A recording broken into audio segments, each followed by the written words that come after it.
நம்ம தமிழ்நாட்டுல எவ்வளவோ சொல்லாய்வு ஆய்வாளர்கள் இருக்காங்க. எல்லாருமே ஒரு சொல் எங்க இருந்து வந்துச்சு, அந்த சொல்லு காலப்போக்குல எப்படி மறுவுச்சு, அதை பத்தி சொல்லியிருக்காங்க. ஆனா இந்த சொல்லாய்வுல யூதர்கள் ஒளிச்சு வச்ச எண்கூட பத்தி யாருமே கண்டுபிடிக்கல. அதுல சயின்ஸும் இருக்கு. அதுல ஒரு முக்கியமான அறிவியல் கண்டுபிடிப்பு தான் குவாண்டம் தியரி. குண்டானில் வைத்து ஜீவசமாதி செய்யப்பட்டார். இதன்படி அவர் வேவ் பேக்கெட் எனும் குண்டத்தோடும் தொடர்பு கொள்கிறார். இது மைக்ரோஸ்கோபிக் வேர்ல்டின் இயல்பு. இந்த குண்டம் எனும் வேவ் பேக்கெட் தான் குவாண்டம் என்று அழைக்கப்படுகிறது. அதாவது விஷ்ணுவோடு தொடர்பு கொள்ளும் குண்டம் என்பதிலிருந்துதான் குவாண்டம் என்ற சொல்லை யூதர்கள் சிருஷ்டித்தார்கள். அதாவது வைகுண்டம், குண்டம், குவாண்டம். ஆக குவாண்டம் என்ற சொல் விஷ்ணுவை கொண்டு யூதர்கள் உருவாக்கிய சொல்தானி.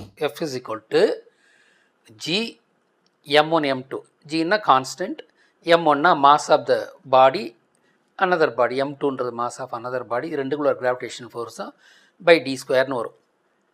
இந்த ஃபார்முலாவை கண்டவர் விஷ்ணு தான். இது எப்படி நம்ம பாண்டியன் ஐயா சரியா டிகோட் பண்ணாருன்னா, அவரு PhD பிசிக்ஸ் படிச்சிருக்காரு. சயின்ஸை பத்தி தெரிஞ்சவரால தான் சயின்ஸை பத்தி கரெக்டா சொல்ல முடியும். இதன் மூலமா நமது கடவுளர்கள் ஆன்மீகவாதிகள் மட்டுமில்ல, சயின்டிஸ்ட் சொன்ன ஒரே ஆள் நம்ம பாண்டியன் ஐயா மட்டும்தான். இவங்க எல்லாரையுமே நம்ம சாமியா பார்க்காம ஒரு சயின்டிஸ்டா பார்க்கணும். நம்ம வரலாறு மறந்ததுனால தான் நம்மளோட அறிவியலையும் மறந்துட்டோம். நம்மளோட வீரமும் பெருமையும் நமக்கு தெரியக்கூடாதுன்னு நம்மள ஆண்ட ஒவ்வொருத்தரும் அதை திட்டம் போட்டு மறைச்சிட்டாங்க.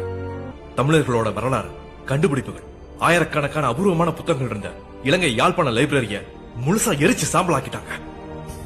நம்ம வரலாறு தெரிஞ்சுக்கிட்டு அதை தெரியாதவங்களுக்கு சொல்லிக் கொடுங்க. மஞ்சள உடம்புல பூசிக்கிறதும் தண்ணியில கலந்து தெளிக்கிறதும் சாமின்னு சொல்லிக் கொடுக்காதீங்க. அது சயின்ஸ் சொல்லிக் கொடுங்க. அது ஆன்டிபயோட்டிக்னு சொல்லிக் கொடுங்க.